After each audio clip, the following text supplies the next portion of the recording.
प्रत्येक बहिणीचं स्वप्न असतं लग्नाच्या दिवशी मंडपात बसताना तिच्या डोक्यावर ओवाळणी करणारा भाऊ असावा. पण त्या दिवशी तिचा भाऊ आलाच नाही आणि जे पुढे घडलं ते सगळ्यांना रडवून गेलं. शहनाईचा आवाज हवेत तरंगत होता. फुलांनी सजलेलं घर, दिव्यांचा प्रकाश, नातेवाईकांची गडबड, सगळीकडे लग्नाचा उत्साह होता. पण त्या उत्साहामध्ये एक शांत न दिसणारी पोकळी होती. वधूच्या खोलीत आरशासमोर बसलेली सायली स्वतःकडे पाहत होती. लाल साडी, गजरा, मेहंदीने रंगलेले हात, पण तिचे डोळे आरशात नव्हते. ती सारखी दरवाजाकडे बघत होती. ती हलक्या आवाजात आईला विचारते, आई अजून फोन नाही आला का? आई मोबाईलकडे पाहते. स्क्रीन काळी, कॉल नाही, मेसेज नाही. ती हसण्याचा प्रयत्न करते. येईल ग. सायली काही बोलत नाही, फक्त मान हलवते. पण तिच्या डोळ्यात स्पष्ट दिसत होतं ती वाट पाहत होती. कारण आज तिचं लग्न होतं आणि तिचा भाऊ अजून आला नव्हता. लहानपणी घरात नेहमी एकच आवाज घुमायचा, सायलीचा आणि तिच्या भावाचा, आदित्यचा. शाळेत जाताना तो तिचं दप्तर उचलायचा, कोणी चिडवलं तर भांडायचा आणि सायली प्रत्येक वेळी एकच हट्ट करायची, माझ्या लग्नात मला तूच ओवाळणार. आदित्य हसत म्हणायचा, तुझ्या लग्नात मी नाही तर कोण? पण आयुष्याने वेगळाच प्लॅन बनवलेला होता. वडिलांच्या निधनानंतर घराची जबाबदारी आदित्यवर आली. कॉलेज अर्धवट सोडून तो शहरात नोकरीला गेला. पहिल्या दिवशी स्टेशनवर सायली त्याचा हात सोडतच नव्हती. लवकर ये परत, तुझं लग्न करूनच येतो. त्या दिवसानंतर घरात त्याची जागा रिकामी झाली. पण फोन रोज यायचा. रात्री उशिरा थकलेला आवाज, पण नेहमी हसरा चेहरा असायचा. काय करतेस? तुझी वाट बघते, नेहमी म्हणायची. वर्ष गेली. एक दिवस सायलीचं लग्न ठरलं. आईने आदित्यला फोन केला, बाळा तुझ्या बहिणीचं लग्न ठरलं. दुसऱ्या बाजूला काही सेकंद शांतता होती आणि मग आनंदाने भरलेला आवाज, मी येतो आई, काही झालं तरी येतो.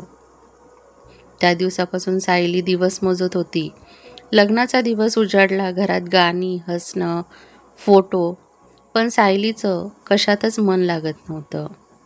एकच प्रश्न असायचा, भाऊ कुठे आहे? ती वारंवार फोन लावत होती. फोन स्विच ऑफ येत होता. सारखी फोन लावत होती, परत स्विच ऑफ येत होता. वेळ पुढे जात होती. मुहूर्त जवळ येत होता. पंडितजींचा आवाज आला, वधूला मंडपात आणा. सायलीचे पाय जड झाले. ती आईचा हात धरते. आई, तो येईल ना? आई काहीच बोलत नाही, फक्त तिच्या कपाळावर चुंबन देते. सायली मंडपात बसते. मंत्र सुरू होतात, पण तिचे डोळे सतत दरवाजाकडेच लागलेले आहेत. आणि अचानक बाहेर गोंधळ होतो. एक माणूस धावत आत येतो. कपाळावर घाम, श्वास जोरात. तो आदित्यचा सहकारी होता. त्याच्या हातात एक छोटासा बॉक्स होता. तो आईसमोर थांबतो. आदित्यनं पाठवलेला आहे. आईचे हात थरथरतात. ती बॉक्स उघडते. आत एक सुंदर पायातील पैंजण आणि एक छोटं पत्र असतं. आई पत्र वाचायला लागते, पण आवाज अडकतो. ती पत्र सायलीच्या हातात देते. सायली वाचते. सायली, माफ कर, मी येऊ शकलो नाही. काल रात्री साईटवर अपघात झाला माझा. माझ्या पायाला गंभीर दुखापत झाली आहे. डॉक्टर म्हणाले काही महिने चालता येणार नाही. तुझ्या लग्नात व्हीलचेअरवर येऊन तुला रडवायचं नव्हतं, म्हणून आलो नाही. पण ही पैंजण तुझ्यासाठी घेतली होती. लहानपणी तू म्हणाली होतीस ना, लग्नात भाऊ पैंजण देतो. आज मी दूर आहे, पण तुझ्या प्रत्येक पावलात माझा आशीर्वाद आहे. पत्रावर एक छोटंसं वाक्य शेवटी लिहिलं होतं, हसत जा, कारण तू रडलीस तर मी तुटेन. पत्र वाजून सायलीचे अश्रू थांबत नव्हते, पण ती हसण्याचा प्रयत्न करते. ती पैंजण पायात घालते आणि डोळे मिटते. त्या क्षणी पहिल्यांदा ती दरवाजाकडे बघण्याचं थांबते. विदाईची वेळ येते. सायली गाडीत बसते. तिचे पाय हलकेसे आवाज करतात पैंजणाचा आणि तिला जाणवतं भाऊ आला नव्हता, पण तो तिच्यासोबतच होता. प्रत्येक बहिणीसाठी तिचा भाऊ फक्त नातं नसतं, तो तिचं धैर्य असतो.